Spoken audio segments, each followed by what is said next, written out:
Well, after an extended break, it's time to catch up with Burlington Mayor Marianne Meed Ward with what's happening in Burlington. Good morning. Did you miss us? Yeah, I know. Good. I did miss you, and huge congratulations on the newest addition to your family, Grandpa.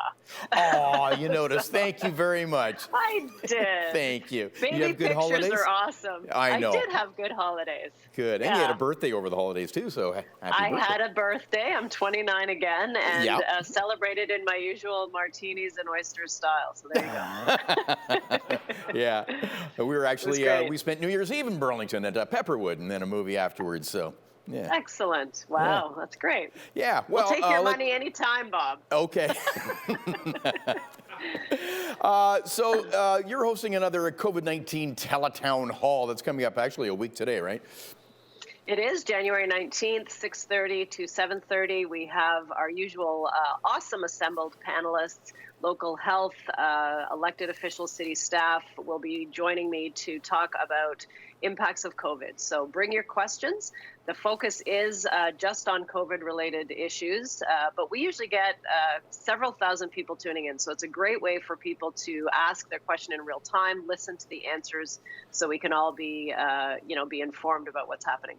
Yeah. What are the priority items for you in 2022? We're working on an affordable housing strategy. We just had a draft report last night on a tool called inclusionary zoning to help with affordable housing. We're actually developing the plans for development and new communities really around our 3 GO stations. And my focus is making sure that we have parks, community amenities, community centers, jobs, so that we don't just get a high rise with a dry cleaner in the ground floor. If we don't get this right, we're just building vertical suburbs. Yeah, and but we're going to get it right. And you're looking at, you mentioned parks, so there's park upgrades planned, right? There are. So 11 parks are getting upgrades, things like a splash pad at Tansley Woods. There's an accessible swing coming to Central Park and a whole bunch of other good things. And then 12 other parks will be undergoing design work for constructing new features next year.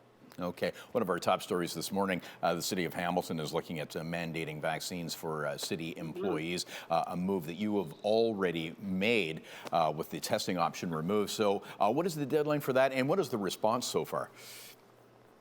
The deadline for employees is April 1st. It was done earlier for our fire service, so their deadline is March 1st. And this is really to keep everyone safe. If you look at the data on halton.ca, by a long margin, people who are unvaccinated are more likely to get sick, and they are more likely to end up in ICU. So the vaccines are safe and they work. I know there are folks who are not happy with us, and I understand that. But my message is please do the right thing, please get vaccinated, and please stay with us. What kind of, do you have any numbers that you anticipate, and will it cause any problems with services? We're watching that very closely, so we don't know yet what this will mean in terms of who will continue to refuse to get vaccinated. So stay tuned on that. It's still a couple of months where people have the opportunity to get vaccinated. And if they're on their way, if they've had one shot and they're still waiting for the period to get their second, we would, I'm sure we would be, we would work with people, but April 1st. So ask me again April 1st. Okay. April 2nd. April 2nd, ask me right. again April 2nd. Okay. Before we go, Brian's standing by with the forecast for Burlington. I don't know how much snow you're going to get, but I see you got a fancy new online plow tracker. I do, yeah. So if you want to know when it's coming to your street, you can just go right online and it will tell you. And we do, as you would expect, primary roads, the busiest, biggest roads first, and then we get to the neighborhoods. So you can check it out. Okay, so yeah, and we'll link up the City of Burlington's website at chch.com. Well, Happy New Year. Happy New Year. Welcome to 2022. Yes, thanks for joining us as always. All right, over to Brian for the Burlington forecast and beyond. Yes.